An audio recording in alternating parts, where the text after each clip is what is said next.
सुप्रसिद्ध राजज्योतिषांत्रिक श्री माधव गुरुजी यांचा खास उपक्रम चिंतन, सत्संग आणि साधना.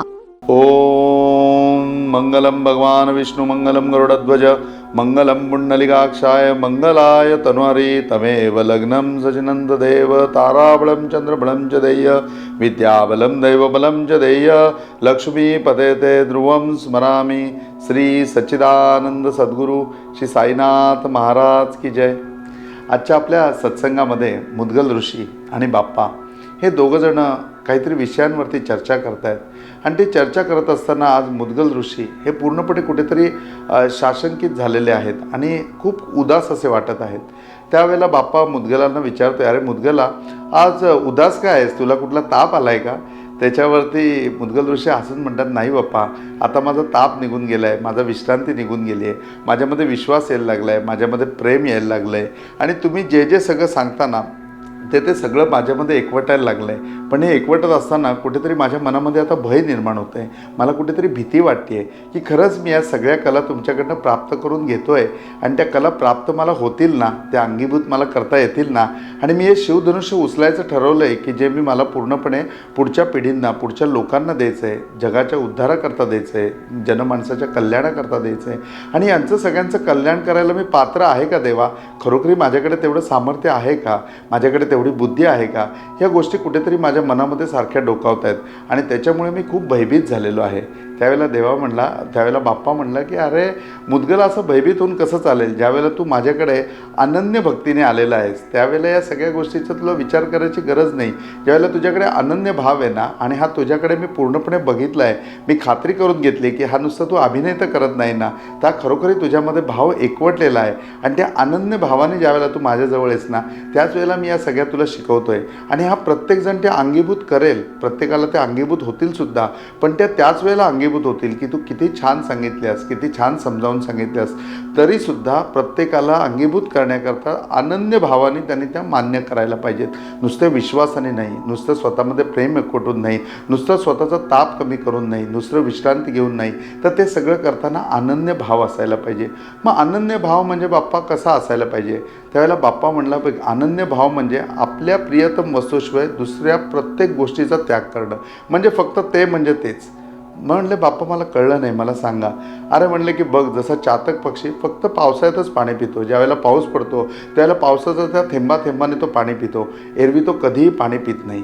एक असं उदाहरणामध्ये असं आहे की चातक पक्षी गंगेमध्ये पडला आणि गंगेमध्ये पडल्यानंतर त्याच्या मनामध्ये विचार आला की अरे गंगेमध्ये पडलो आहे, गंगेचं पाणी जर आपण 2 थेंब प्यायलो तर किती बरं होईल, किती मोठा उद्धार होईल. पण त्याच वेळेला त्याच्या मनामध्ये विचार आला, अरे अख्खं आयुष्य आपण काढलं, जे आयुष्य काढत असताना आपण कधीही पावसाशिवाय पाणी प्यायलं नाही, पाऊस पडेल त्या पावसाचंच पाणी आपण पिलं आहे. आता आपलं पूर्णपणे हा शरीराचा धर्म सोडायची वेळ आलेली आहे, हे शरीर त्याग करायची वेळ आलेली आहे. आणि असा त्याग करत असताना कशाला या गंगेच्या पाण्याच्या मोहात पडू, असा विचार करून त्याने आपली चोच वरती केली आणि आपला देह त्या ठिकाणी अर्पण केला. म्हणजे ह्याला म्हणतात की अनन्य भाव, की पाणी पिलं तर फक्त पाणी मी कुठलं पिन तर पावसात पिन.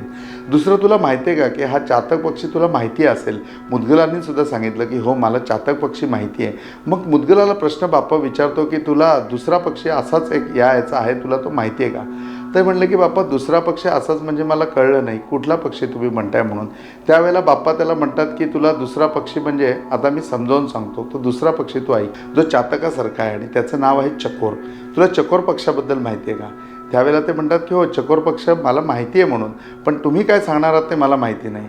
चकोर पक्षी आपल्यालासुद्धा सगळ्यांना माहिती आहे, पण या सत्संगाच्या माध्यमातून कळेल की हा चकोर पक्षी हा चातकापेक्षा पुढचा आहे, म्हणजे तो फक्त स्वाती नक्षत्राचंच पाणी पितो. मग बाप्पांनी ज्यावेळेला मुद्गलाला सांगितलं, अरे तो किती अनन्य भावाने आहे बघ, तो फक्त स्वाती नक्षत्राचं पाणी पितो, एरवी कुठलंही पाणी तो पित नाही. अशी अनन्य भक्ती, अशी अनन्य श्रद्धा, असा अनन्य भावाने मला ज्यावेळेला शरण येशील ना, माझ्याकडे ज्यावेळेला असशील त्यावेळेला अनन्य भाव तुझ्याकडे असल्यानंतर या सगळ्या गोष्टी तुझ्यामध्ये आपोआप येतील, या कला तुझ्यामध्ये अंगीभूत होतील. आता बाप्पा किती सोपं करून सांगतोय बघा. आणि आपल्याला कुठेतरी हा चकोर कळला आहे की जे चकोरामध्ये स्वाती नक्षत्राचं पाणीच तो पितो. मग मुद्गल ऋषी म्हणले की बाप्पा हे स्वाती नक्षत्राचं पाणी काय? त्याला बाप्पा म्हणला की बघ, पावसाळ्याचे आपल्याकडे जे ऋतू आहे, ज्या ऋतूमध्ये आपल्याकडे पावसाळा असतो आणि 4 महिने आपल्याकडे पाऊस पडतो, या 4 महिन्यामध्ये वेगवेगळ्या नक्षत्रांचा पाऊस पडतो, वेगवेगळे नक्षत्र असतात आणि त्या नक्षत्रानुसार त्याचा पाऊस पडतो. बघा, ज्यावेळेला पाऊस संपत येतो ना, त्यावेळेला हस्त नक्षत्राचा पाऊस पडतो, आपण त्याला हत्तीचा पाऊस म्हणतो. तो असा गडगडाट करत, विजा चमकत असा मोठ्याने पडतो. साधारणपणे नवरात्राच्या दरम्यान हा आपल्याकडे पाऊस होतो आणि हस्त नक्षत्रानंतर स्वातीचं पाणी पडतं. शेतकरी असं म्हणतात की स्वाती नक्षत्राचं पाणी हे ज्यावेळेला त्या पूर्णपणे म्हणजे की दाण्याला लागतं, त्या स्वाती नक्षत्राच्या पाण्याने पूर्णपणे त्याचं वजन वाढतं, त्याचं पूर्णपणे तेज जे आहे त्या धान्याचं ते स्वाती नक्षत्राच्या पाण्यामुळे लाभतं. हा पाऊस साधारण आपल्याकडे कधी पडतो तर सप्टेंबर एंडला किंवा ऑक्टोबर फर्स्ट वीकला, ज्यावेळेला पाऊस जाणार असतो त्यावेळेला पूर्णपणे स्वाती नक्षत्राचा पाऊस पडतो. मग या स्वाती नक्षत्राच्या पाण्याचं काय वैशिष्ट्य आहे तर ज्ञानेश्वर माऊली म्हणतात की स्वातीची या उदके विखाविळी विखाविळे त्याचे सज्जनासी सज्जनमी दुर्जनासी दुर्जन्मी. म्हणजे ज्ञानेश्वर माऊली आम्हाला सांगतात की स्वाती नक्षत्राचं पाणी ज्यावेळेला केळ्याच्या झाडावरती पडतं त्यावेळेला कापूर तयार करतं. स्वाती नक्षत्राचं पाणी ज्यावेळेला सापाच्या जिभेला लागतं त्यावेळेला ते त्याच्यामध्ये पूर्णपणे विष निर्माण करतं आणि स्वाती नक्षत्राचं पाणी ज्यावेळेला शिंपल्यामध्ये जातं त्यावेळेला ते मोती निर्माण करतं. आणि आज आम्हाला कळलं की स्वाती नक्षत्राचं पाणी ज्यावेळेला पडतं त्यावेळेला चकोर पक्षी आपली पूर्णपणे तहान भागवतो, आपली तहान शांत करतो. मग या ठिकाणी तो अनन्य भाव त्या ठिकाणी असल्यामुळे ते केवळ त्या पाण्याकरता चातक वाट बघत बसतो, चकोर त्या पाण्याकरता वाट बघत बसतो. पावसाळ्याची जशी वाट चातक बघत असतो तशी चकोर स्वातीच्या उदकाची, स्वातीच्या पाण्याची वाट बघत बसतो. शिंपलासुद्धा बरोबर स्वाती नक्षत्राचं पाणी घेतो आणि त्याचबरोबर सापसुद्धा स्वाती नक्षत्राचं पाणी घेतो आणि आपल्यामध्ये विष निर्माण करतो. आज कापुरालासुद्धा बघा एक वेगळ्या प्रकारचं तेज आहे. त्याचबरोबर तुम्ही विषाला बघितलं तर विषाला वेगळ्या प्रकारचं तेज आहे आणि त्याच वेळेला मोती घेतला तर मोतीलासुद्धा एक वेगळ्या प्रकारचं तेज आहे. ती जी चकाकी आहे ना, ती चकाकी पूर्णपणे स्वाती नक्षत्राच्या पाण्याने येते. मग आज गणपती बाप्पा या ठिकाणी मुद्गल ऋषींना सांगतोय की मुद्गला, स्वातीचं ज्यावेळेला पाणी पडेल ना त्यावेळेला एक काशाचं भांडं घे. म्हणजे त्यावेळची जी भांडी होती ती काशाची भांडी. आत्तासुद्धा आपल्याकडे काशाची भांडी अवेलेबल असतात.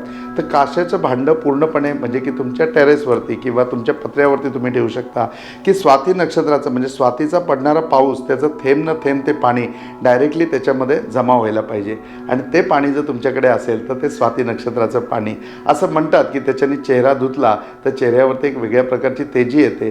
जसं तुम्ही पूर्णपणे फेशियल केल्यानंतर तुमचा चेहरा चमकायला लागतो तसं त्या स्वाती नक्षत्राच्या पाण्याने चेहरा धुतल्यानंतर तो पूर्णपणे चमकायला लागतो. असं देखील स्वाती नक्षत्राबद्दल ज्योतिषशास्त्राच्या अनेक पुस्तकांमध्ये किंवा आयुर्वेदामध्ये सांगितलेलं आहे.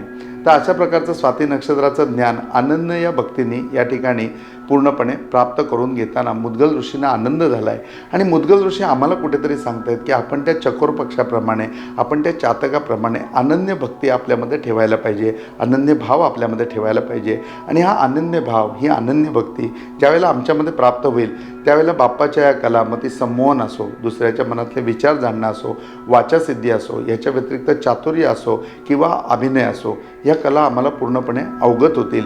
आणि या अवगत होण्याकरता सर्वात मोठी किल्ली जी आहे ती बाप्पा या ठिकाणी देतो की अनन्य भावाने ते यायला पाहिजेत.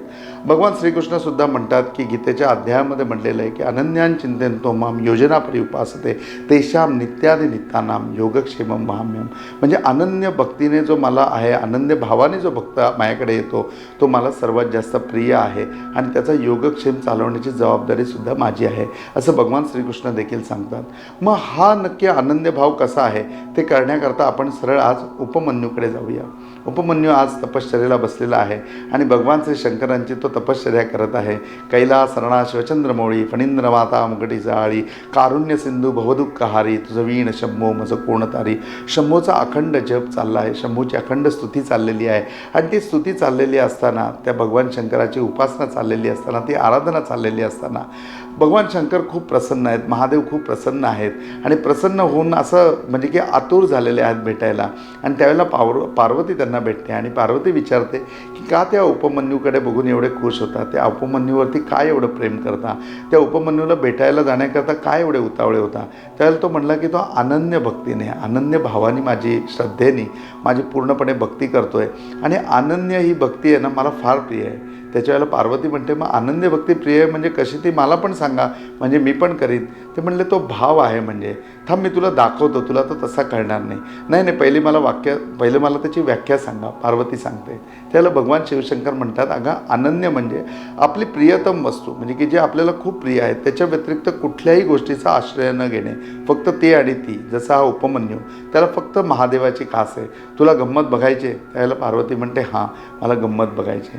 मग त्या ठिकाणी भगवान शिवशंकर इंद्राचं रूप घेतात आणि इंद्राचं रूप घेऊन उपमन्यूच्या समोर हजर होतात आणि म्हणतात, उपमन्यू डोळे उघड, मी इंद्र आलेलो आहे आणि तुला काय हवं ते मला सांग. तुला जर ही सत्ता हवी असेल ती सत्ता मी तुला द्यायला तयार आहे.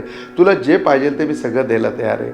त्यावेळेला उपमन्यू शांतपणे डोळे उघडतो आणि इंद्राला नमस्कार करतो आणि म्हणतो की देवा, तुम्ही प्रगट झालात, मला दर्शन दिलं, त्याबद्दल मी तुमचा खूप आभारी आहे. परंतु मला तुमच्याकडे काहीच मागायचं नाही. मला फक्त भगवान शिवशंकर हवे आहेत. मला त्यांचं दर्शन हवं आहे. आणि ज्यावेळेला ते प्रसन्न होऊन मला म्हणतील की उपमन्यू तू काही वर माग, त्यावेळेला मला फक्त त्यांच्या तोंडून एवढं ऐकायचं आहे, मला त्यांच्याकडनं काहीही मागायचं नाही. हा भाव ऐकल्यानंतर तो अनन्य भाव अशा प्रकारचा आहे की ज्याच्यामध्ये मी काही क्रिया करतो आहे असं नाहीच, तो भगवान परमेश्वर माझ्याकडनं ती क्रिया करून घेतो आहे. मला त्याच्या बदल्यामध्ये त्याच्याकडनं काही मला पाहिजेलच नाही. मला फक्त त्याच्या तोंडून एवढंच हवं आहे की मी तुझ्यावर प्रसन्न आहे आणि तुला काय पाहिजे ते माग. मला त्याच्याकडे काही मागायचंही नाही, कारण मला माहिती आहे की देणाराही तोच आहे आणि माझा सगळा करता करविताही तोच आहे. मग सगळं तोच आहे तर त्याच्याकडे ते मागायचं कशाला? मी आणि तू असा भेद तरी कशाला ठेवायचा? तर तू आणि मी एकच आहे, हा भाव कुठेतरी निर्माण होणं म्हणजे अनन्य भावाने शरण होणं आहे. त्या ठिकाणी हे ऐकल्यानंतर त्यावेळेला त्या इंद्राच्या स्वरूपाचा भगवान शिवशंकर त्याग करतात आणि महादेव अवस्थेमध्ये त्या ठिकाणी प्रगट होतात. शिवशंकरांचं दर्शन घेतल्यानंतर ओम भूर्भुवः स्वहं त्र्यंबकमेजामहे सुगंधिं पुष्टिवर्धनम उर्वारुकमिव बंधनात् मृत्योर्मुक्षीयमामृताच असा जप म्हणून महामृत्युंजयाचा जप करून त्या ठिकाणी उपमन्यू भगवान शिवशंकरांच्या चरणांवरती मस्तक ठेवतो. भगवान शिवशंकर म्हणतात की अरे, तुझ्यावर मी माझ्या अनन्य भावावरती, तुझ्या अनन्य भक्तीवरती मी प्रसन्न आहे म्हणून. आणि उपमन्यू, तुला काय वर हवा असेल तो तू माग. तो म्हणला, देवा मी आत्ताच तुम्हाला सांगितलं, मला काही नको, मला तुमच्या तोंडून फक्त एवढं ऐकायचं आहे, बस याच्या पलीकडे माझी काहीही अपेक्षा नाही. आणि तुम्ही आणि मी वेगळे नाही, आपण एकच आहोत. हा त्याचा भाव बघितल्यानंतर त्या अनन्य भावावरती प्रसन्न होऊन अख्खा क्षीराब्ध समुद्र हा पूर्णपणे त्यांनी त्या ठिकाणी उपमन्यूला बहाल केला आणि उपमन्यूला सांगितलं, याचं पूर्णपणे स्वामित्व आता तुझं आहे. म्हणजे देवाकडे काही मागण्यापेक्षा देव आपल्याला जाणतो, तो आणि मी एकच आहे, तोच करता आहे, तोच करवित आहे, देणाराही तोच आहे आणि चालवणाराही तोच आहे. हा भाव कुठेतरी आमच्यामध्ये निर्माण व्हायला पाहिजे. आणि हा भाव आमच्यामध्ये निर्माण झाला ना, तो अनन्य भाव आमच्यामध्ये आला ना, मग या कला गणपती बाप्पाच्या आम्हाला सहजगत्या अवगत होतील, त्या अंगीभूतसुद्धा होतील, त्या आमच्याकडनं वापरल्यासुद्धा जातील. आणि त्याच्यामधनं जसं मुद्गल ऋषींनी ते आम्हाला लिहून ठेवलं आहे, हे जनमानसाच्या कल्याणाकरता आमची प्रत्येक कृती असेल ती जनमानसाच्या कल्याणाकरता आपण सगळ्यांचं कल्याण करू. मुद्गल ऋषींना ज्याप्रमाणे चितानंदाची प्राप्ती झाली तसा आनंद आपल्याला प्राप्त होईल, जो चिरकाळ टिकणारा असेल. आणि त्या आनंदामध्ये आपण सगळे असू. तेव्हा या अनन्य या गुणाचा, अनन्य या भक्तीचा आणि अनन्य या भावाचा पूर्णपणे आपण अंगीभूत करायला पाहिजे. आणि बाप्पा मुद्गल ऋषींना तेच सांगतो की या अनन्य भाव तुझ्यामध्ये आहे ना, म्हणून या कला मी तुला सांगतोय. आणि या कला ज्याला अवगत करायच्या आहेत, ज्याला अंगीभूत करायच्या आहेत, ज्याला वापरायच्या आहेत, ज्याला दुसऱ्यामध्ये रुजवायच्या आहेत, त्यांनी पहिला आपल्यामध्ये अनन्य भाव आणायला पाहिजे. तेव्हा या अनन्य भावाचं चिंतन करूया, या अनन्य भावामध्ये सदैव राहू द्या आणि परमेश्वराला प्राप्त करून घेऊया. आपण स्वतःच परमेश्वराचं रूप बनूया. आज इथेच थांबूया. ओम साईराम.